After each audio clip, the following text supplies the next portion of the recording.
Hello friends, मैं हूं doctor Neeraj पहलाजानी। पेट में बच्चा उल्टा है, आड़ा है, ऐसा मैं क्या करूं कि ये सीधा हो जाए, अक्सर ये लोग पूछते हैं। क्योंकि एबनॉर्मल प्रेजेंटेशंस की जहाँ पे बात आती है, लोगों के दिमाग में एक डर बैठ जाता है कि ऐसे में बच्चे को कहीं कुछ नुकसान तो नहीं हो जाएगा या हमारी नॉर्मल डिलीवरी नहीं हो सकती है, अभी तो हमें सिजेरियन ही कराना पड़ेगा।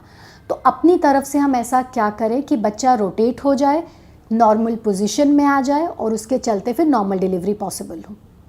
अगर आप चाहते हैं कि आपका बच्चा नॉर्मल पोजीशन ले ले तो उसके लिए कुछ बातों का ध्यान रखना प्रेगनेंसी के 5वें महीने से बहुत ज़रूरी हो जाता है। सबसे पहली बात कि आपको अपने वेट गेन पे ध्यान देना होगा। अगर ड्यूरिंग प्रेगनेंसी आपका वेट ज़रूरत से ज़्यादा बढ़ जाता है किसी भी तरीके से, या तो आपने अपनी डाइट का ध्यान नहीं दिया है या आपके शरीर में ब्लड की कमी हो गई है, विटामिन्स की कमी हो गई है, प्रोटीन्स की कमी हो गई है, जिसकी वजह से सूजन ज़्यादा आ गई है, तो ऐसे में फैट बढ़ने की वजह से या आप अगर रेस्ट ज़्यादा कर रहे हैं तो मसल मूवमेंट ना होने की वजह से बच्चे की मूवमेंट्स भी अंदर रिस्ट्रिक्ट हो जाती हैं। और फैट अगर आपके बॉडी में ज़्यादा रहेगा, खासकर बेली एरिया पे, तो बच्चे को रोटेट होने में भी ज़्यादा ताकत लगानी पड़ती है। तो इसीलिए बहुत ज़रूरी है कि आप प्रेगनेंसी में एक कैलकुलेटेड वेट गेन में जाएं। सेकंड जो आपको बात ध्यान रखने की है कि आपकी खुद की एक्टिविटीज़ क्या हैं। अगर आप प्रेगनेंसी में फुली एक्टिव रहती हैं, जैसे कि मैं हमेशा बोलती हूँ कि प्रेगनेंसी कोई बीमारी नहीं है, इसलिए आपको बेड रेस्ट नहीं करना है जब तक आपके डॉक्टर स्पेशली आपको बेड रेस्ट की सलाह नहीं देते हैं। अनकॉम्प्लिकेटेड प्रेगनेंसीज़ में अगर मदर एक्टिव रहती हैं तो बच्चा भी अंदर एक्टिव रहता है, और एक्टिव जब वो रहेगा तो ज़्यादातर केसेस में जो बच्चे की एक कंफर्टेबल पोजीशन होती है, जो एक नेचुरल पोजीशन होती है, वो हेड डाउन यानी कि सीधा रहने की होती है, जिसमें नॉर्मल डिलीवरी पॉसिबल रहती है। तो बच्चा चाहे जितनी भी मूवमेंट करे, ज़्यादातर केसेस में बाय 8.5 मंथ वो सीधा हो ही जाता है, जिससे नॉर्मल डिलीवरी फैसिलिटेट होती है। थर्ड, कुछ ऐसी एक्सरसाइजेज हैं जिसको करने से अगर बच्चा उल्टा या आड़ा है तो उसे रोटेट होने में हेल्प मिलती है।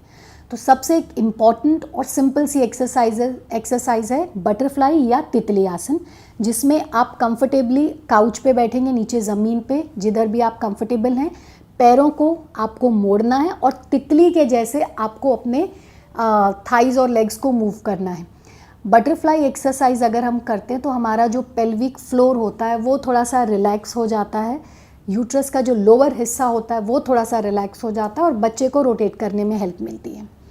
सेकंड जो एक एक्सरसाइज है जो रोटेशन में हेल्प करती है वो होता ही है कैट पोज।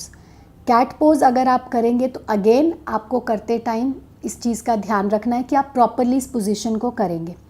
कैट पोज से भी बच्चे का जो नीचे का हिस्सा है वो ऊपर में लिफ्ट होता है, क्योंकि हम बॉडी ऑफ द यूट्रस में टुवर्ड्स फंडस अगर हम बात करते हैं तो ये जो ऊपरी हिस्सा होता है बच्चेदानी का, इसे हम बोलते हैं फंडस। जब कैट पोज किया जाता है, नॉर्मली हमारी बॉडी में बच्चेदानी इस तरीके से रेस्ट कर रही होती है। कैट पोज में ये ऊपर वाला हिस्सा थोड़ा सा नीचे की तरफ टिल्ट होता है, झुकता है और बच्चे को रोटेट करने में हेल्प करता है।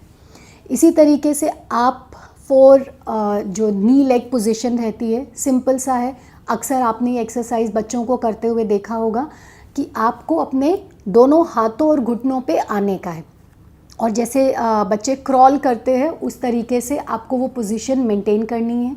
तो ये भी एक्सरसाइज एक ऐसी है जो बच्चे को रोटेट करने में हेल्प करती है।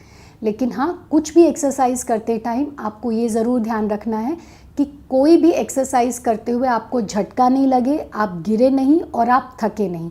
आप कंफर्टेबली एक्सरसाइज करिए। अगर बच्चे के लिए इजी होगा अंदर रोटेट करना, उसके लिए एक कन्वीनियंट पोजीशन होगी, तो नेचुरली वो अपने आप हो जाएगा। फोर्सफुली ये सोचना या इस चीज़ को लेकर के स्ट्रेस में आना बिल्कुल गलत है। और जहाँ तक बात है कि बच्चा अगर आड़ा है या उल्टा है तो उसको कोई नुकसान तो नहीं होगा, ये बिल्कुल गलत बात है। बच्चे को इसमें कोई भी नुकसान नहीं होता है। हाँ, एक बात ज़रूर है कि अगर बच्चा उल्टा है तो सिजेरियन के चांसेस बढ़ जाते हैं, क्योंकि ब्रीच में नॉर्मल डिलीवरी कराना बहुत टफ रहता है और बच्चे के लिए भी रिस्की होता है। और अगर बच्चा आड़ा है यानी कि ट्रांसवर्स लाई है, तो ऐसे में तो नॉर्मल डिलीवरी बिल्कुल भी पॉसिबल नहीं है। वहाँ पे 100% हमें सिजेरियंस में जाना पड़ता है। अदरवाइज़ एबनॉर्मल प्रेजेंटेशन से बच्चे को कोई भी नुकसान नहीं होता है। बट स्टिल अगर आपको कभी पता चलता है कि बच्चा आड़ा या उल्टा है, तो ये 3 चीज़ों का ध्यान रखने से आप नेचुरली इस प्रोसेस को फैसिलिटेट कर सकते हैं और हो सकता है आपका बच्चा 8.5 मंथ तक रोटेट होकर के नॉर्मल पोजीशन में आ जाए।